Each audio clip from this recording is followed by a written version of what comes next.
कहते हैं जब हालात साजगार ना हो तो अपने पराये सब साथ छोड़ जाते हैं। आज के हालात को मद्देनजर रखा जाए तो चेयरमैन पीटीआई इसी किस्म के सख्त हालात से गुजर रहे हैं, जहां पराये सही अपने इंतहाई करीबी भी ना सिर्फ बानी तहरीक इंसाफ का साथ छोड़ रहे हैं बल्कि उनके खिलाफ वादा माफ गवाह बनने वालों की लाइन में खड़े होकर अपनी बारी का इंतजार कर रहे हैं। चेयरमैन तहरीक इंसाफ के दस्ते रास्त और साबिक प्रिंसिपल सेक्रेटरी आजम खान के बाद मुबैना तौर पर खातून अव्वल की प्यारी सहेली और दस्ते रास्त फराह गोगी ने भी वादा माफ गवाह बनने का फैसला कर लिया है। ये वही फराह गोगी हैं जिन पर तोशाखाना केस से लेकर गैर कानूनी अलॉटमेंट, मनी लॉन्ड्रिंग समेत दीगर मुकदमात कायम है और चेयरमैन पीटीआई के दौरे हुकूमत में होने वाली तकरीबन तमाम करप्शन में उनका नाम सरे फहरिस्त आता है।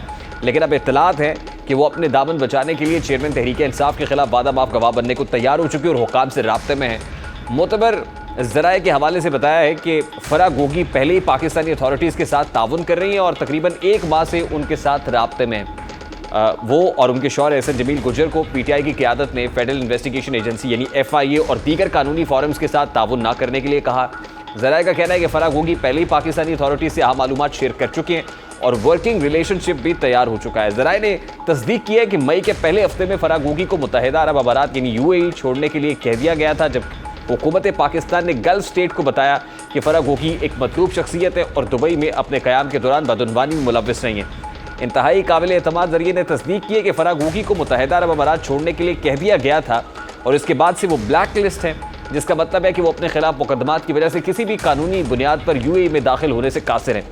फराह गोगी ने इटली पहुंचकर पाकिस्तानी अथॉरिटीज़ के साथ बात शुरू कर दी थी, जिसमें अब काफ़ी पेशरफ्त हो चुकी है। फरज शहजादी, जिन्हें फराह गोगी, फराह खान, फराह गुर्जर, फरी और दीगर बहुत सी अलकाबात से नवाजा जाता है, इमरान खान हुकूमत के खिलाफ अदम एतमाद के वोट की कामयाबी के एक दिन बाद ही पाकिस्तान छोड़कर फरार होने वाली पहली हाई प्रोफाइल शख्सियत थी, क्योंकि एक क़यास रैया पहले ही बढ़ चुकी थी कि उन्हें गिरफ्तार कर लिया जाएगा और बुशरा बीबी के साथ जो डीलिंग और हुकूमती मामला चलाने में बराह रास्त रोल के बारे में भी तफ्तीश की जाएगी। दूसरी जानिब चेयरमैन तहरीक इंसाफ अपने केसेस में भी फंसते चले जा रहे हैं।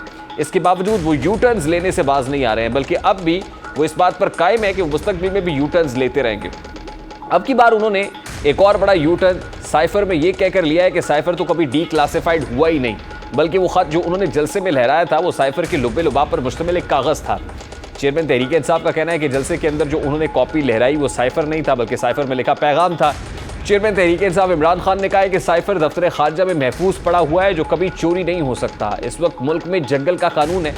वज़ीर दाखिला पहले ही कह चुके हैं कि वो मुझे जेल में डालेंगे।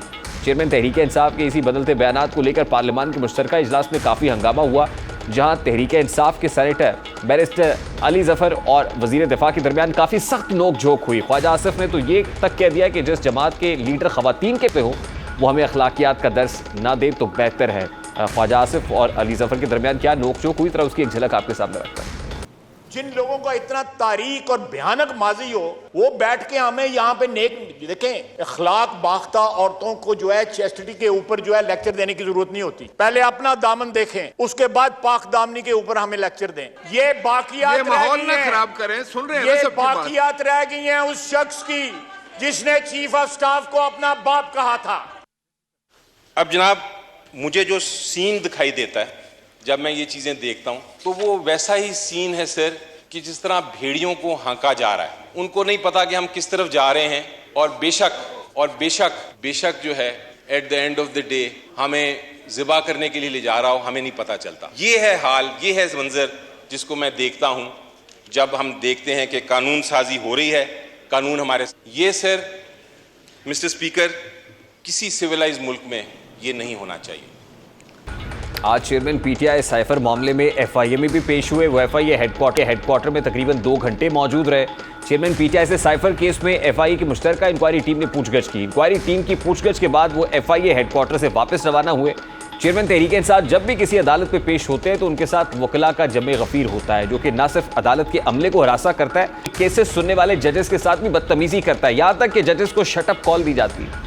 आज इसी मामले पर वज़ीर आज़म के मावने खुसूसी अता तारिन ने भी गुफ्तगू की और बताया कि गुज़श्ता रोज़ साबिक़ वज़ीर आज़म इमरान खान के खिलाफ तोशाखाना केस की समाअत के मौके पर मेरी अदालत में हाज़िरी को मुतनाज़ बनाने की कोशिश की गई। उन्होंने कहा कि कल अदालत पर हमलावर होने की कोशिश की गई। इमरान खान नफ्सियाती आर्ज़े में मुब्तला है जिसमें मरीज़ को लगता है कि हर शख्स उसको मारना चाहता है। कल पेशी के मौके पर किसी का पाँव लगने से पानी की एक बोतल गिर गई तो उन्होंने कहा कि कातिलाना हमला हो गया है। अता तारड़ आया था और हमला करने की जो मनसूबाबंदी है वो बनाकर आया था। तारड़ ने इस हवाले से क्या कहा, जरा उसकी एक झलक आपके सामने रखता है।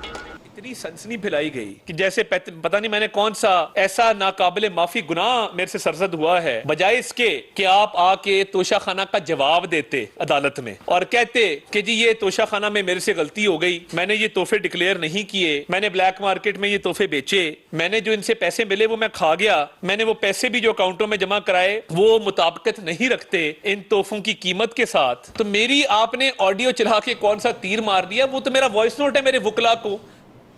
अब हर गुजरते दिन के साथ चेयरमैन पीटीआई के गिरफ्त में केसेस का घेरा तंग हो रहा है, लेकिन इसके लिए भी हुकूमत समझती है कि जब तक सितंबर नहीं गुजरेगा तब तक इन केसेस का फेट भी डिटर्मिन नहीं होगा। अभी एक ब्रेक लेंगे और ब्रेक के बाद जब वापस आएंगे तो उस 14 साला कमसिन लड़की की बात करेंगे जो सरगोदा से लाहौर के एक हॉस्पिटल के अंदर एडमिट है और जिसको मुबैना तौर पर सिविल जज हासिम अहलिया ने तशद्दुद का निशाना बनाया था। इस मामले पर बात करेंगे इस ब्रेक के बाद। हमारे साथ